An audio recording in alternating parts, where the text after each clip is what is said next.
네, 첫 순서는 애널리스트 뷰 시간입니다. 2월 들어서 변동성이 큰 시장 가운데서도 외국인들이 꾸준하게 매수에 나서는 업종이 있습니다. 바로 반도체 업종입니다. 최근 들어 반도체 업황 개선 속도가 빨라지고 있다는 소식도 전해지고 있는데요. 전문가 모시고 좀 더 깊이 있는 대화 나누고 있습니다. 오늘 도움 말씀에 유한타증권 이재윤 연구위원 함께 하십니다. 위원님 안녕하십니까? 네, 안녕하십니까? 방금 말씀드렸습니다만 최근에 시장은 굉장히 요동을 칩니다만 외국인들이 꾸준하게 반도체 업종을 매수하고 있습니다. 그 배경은 아무래도 작년에 전년 동기 대비 26%의 매출이 증가됐다는 소식이 가장 클 텐데요. 금년에도 이런 매출 증가가 기대가 되나요?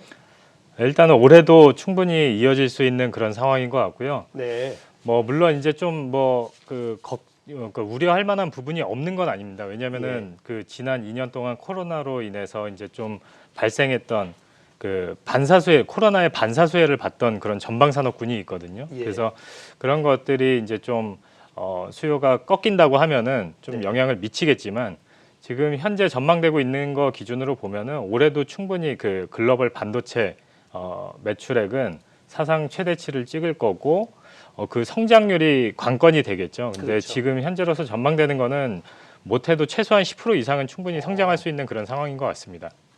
네. 자, 이런 가운데 이 차량용 반도체 공급량 부족 현상 계속해서 좀 우려감으로 제기가 되고 있는데 이런 부분은 언제쯤 해소가 될 것으로 보고 계신지요?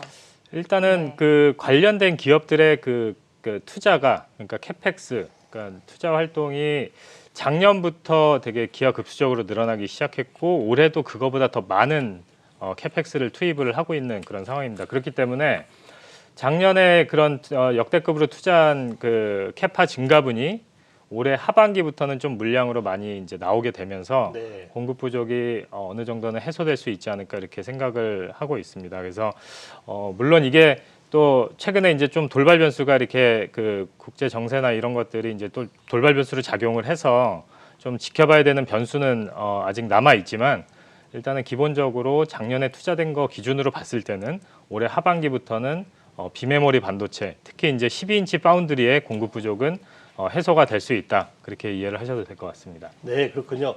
사실 반도체 하면 우리는 또 메모리의 강국인데요. 최근 들어서 메모리의 공급 과잉이 굉장히 많이 완화됐다. 다시 말해서 이제는 반도체 시장에서도 메모리 시장이 많이 급속하게 회복될 것이라는 소식 전해지고 있습니다.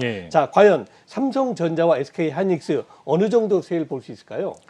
일단은 메모리 반도체도 그 원래 기존에 예상했던 거는 올해 3분기부터 이제 가격이 반등하는 걸로 전망을 했지만 2분기로 좀 앞당겨지고 있는 추세라고 보시면 될 것 같고 물론 여기에는 기존에 봤던 그 예상했던 수요보다 더 좋은 부분도 분명히 작용을 했지만 공급 쪽에서도 이제 시안의 봉쇄라든지 이런 것들이 메모리 반도체 공급에 좀 영향을 미치게 되면서 가격 반등 시점이 좀 앞당겨지고 있다고 보시면 될 것 같습니다. 네.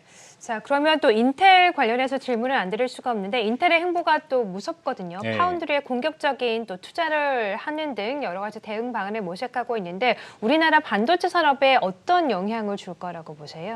일단은 우리나라 반도체 산업에 미치는 영향보다 더 먼저 생각을 해야 될 거는 인텔이 그렇게 할 수밖에 없었던 이유를 좀 생각을 해야 될 것 같고요. 일단은 그 파운드리 산업의 구조적인 변화입니다. 그게 뭐냐면은 이게 결국에는 파운드리라는 거는 외주 생산이거든요. 그래서 큰 반도체들의 그 생산이 외주화되는 트렌드가 이제 본격화되기 시작했고 그거에 대해서 이제 좀 어떻게 보면 시발점이 된 거는 애플이 자체 칩을 설계하면서부터 이 애플의 칩이 그 노트북이나 맥북이나 아이패드에 들어가는 칩이 이제 그 외주화되기 시작했다는 거죠. 기존에는 이제 인텔의 칩을 쓰다가 외주화를 시작을 한 거고 이게 애플뿐만 아니라 다른 서버 업체들 또 마찬가지로 자체 서버를 구축할 때 자체 칩을 설계를 해서 그걸로 이제 커스터마이징을 하겠다라는 게 이제 그 회사들의 계획이거든요, 향후. 그래서 이런 것들까지 현실화가 된다고 하면은 전체적으로 어쨌든 파운드리 산업은 상당히 빠르게 성장할 수밖에 없습니다. 그렇기 때문에 일단 산업의 그런 구조적인 변화가 인텔을 자극했다고 보시면 될 것 같고 그리고 이제 인텔도 뭐 어떻게 보면은 이제 AMD나 엔비디아의 이런 추격 때문에 이제 좀 마켓 셰어가 이제 좀 흔들리고 있는 것도 사실이고요. 네. 그래서 여러 가지 면에서 봤을 때 인텔의 위기랑 그리고 파운드리 산업의 성장 가속화 이런 것 때문에 인텔이 그런 결정을 한 게 아닌가 그렇게 좀 판단을 해볼 수가 있을 것 같고요. 그래서 그만큼 지금 이쪽 그 파운드리 산업의 그 업황이 좋다는 거를 이제 좀 더 이제 관심을 갖고 보셔야 될 것 같습니다. 그렇기 때문에 우리나라 그 뭐 삼성전자나 SK 하이닉스 그리고 퓨어 파운드리 업체로는 이제 DB 하이텍이라는 회사가 있는데 이런 회사들도 글로벌 트렌드에 맞춰서 좀 공격적인 투자를 해야 되는 그런 시점이 아닌가 그렇게 판단을 하고 있습니다. 네, 그렇군요. 자, 이제 마지막으로 중요한 질문을 두 가지를 한꺼번에 한번 들어보겠습니다. 사실 반도체 하나만 봐서는 매수를 하고 싶은데 이제 3월 15, 16일을 기다리고 있는 미국 FRB의 금리 인상, 네. 긴축 우려 때문에 조금 사기가 부담스러운 부분인데 그럼에도 불구하고 반도체 업종 비중 늘려야 되는지 이게 첫 번째고요. 두 번째 질문은 반도체에서도 대형주하고 중소형 장비주가 있는데 어떤 쪽에 먼저 관심을 가져야 되는지 우리 연구위원님께서 관심 있는 관심주도 몇 종목 소개해 주시죠. 뭐 일단은 뭐 대형주랑 중소형주랑 뭐 어떤 걸 더 먼저 보고 이런 그 투자 전략도 뭐 중요하긴 하겠지만 네. 기본적으로 그 거시적인 이슈, 그러니까 앞에서 말씀드린 그런 거시적인 이슈 때문에 이 그 반도체 업종에 있는 회사들의 그 실적 전망과는 전망 추이와는 다르게 주가는 많이 빠져 있는 것 같습니다. 그렇죠. 그래서 어떻게 보면은 되게 좋은 기회라고 생각을 하고 있고요. 그래서 삼성전자하고 SK 하이닉스도 아직은 특히 이제 SK 하이닉스 같은 경우에는 최근에 주가가 많이 올라왔지만 네. 아직은 많이 올라갈 룸이 있다 그렇게 판단을 하고 있고 그 이유는 결국에는 이제 SK 하이닉스의 그 실적 컨센서스를 봤을 때 네. 지금 좋게 보는 데서는 그러니까 상단이 컨센서스의 상단이 20조 원이고요. 올해 영업이익 기준으로 하단이 13조에서 14조입니다. 그래서 평균이 15조에서 16조가 되는데 예. 실제로 여전히 안 좋게 보는 그 뷰가 있다는 거죠. 그래서 제가 봤을 때는 지금 2분기부터 가격이 올라가기 시작하면은 네. 그렇게 가정을 했을 때 SK 하이닉스의 영업이익은 최소 17조 원 이상은 나올 수가 있거든요. 근데 여전히 이제 안 좋게 보는 분들은 이제 13조, 14조 이렇게 전망을 하고 있는 분들이 있기 때문에 전반적인 실적 컨센서스가 더 상향될 거에도 이제 좀 관심을 갖고 보셔야 될 것 같습니다. 그렇게 예. 보면은 이제 주가의 상승 여력은 아직 더 남아 있다고 생각을 할 수가 있을 것 같고요. 그거에 맞춰서 이제 관련된 이제 반도체 업종의 중소형 업체들도 충분히 이제 다시 이제 봐야 될 시점이 아닌가 그렇게 생각을 하고 있고 네.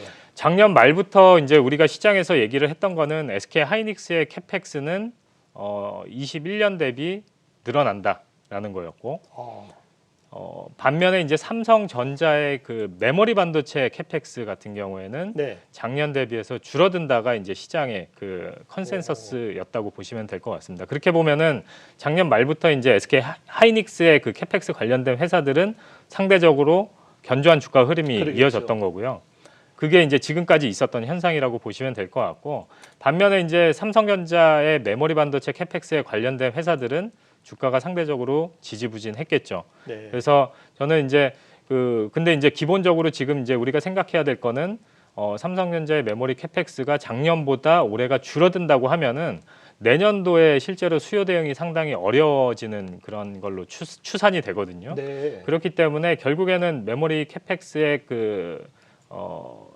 계획이 다시 이제 올라갈 가능성이 상당히 커 보인다.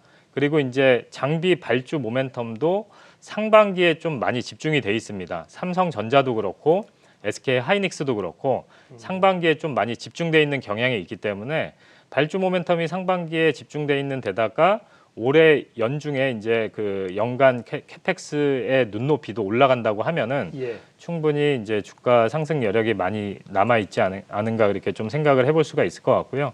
그래서 뭐 전반적으로 다 좋겠지만 삼성전자 캐펙스 관련된 회사가 조금은 더 업사이드가 많이 남아 있는 게 아닌가 저는 그렇게 생각을 하고 있습니다. 네. 자, 오늘은 반도체 업황에 대한 전망을 함께 들어봤고요. 관심 종목으로 삼성전자, SK하이닉스, DB하이텍 그리고 관련된 부품주들까지 언급을 해주셨습니다. 지금까지 유한타증권의 이재우 연구위원과 함께했습니다. 고맙습니다. 네. 감사합니다.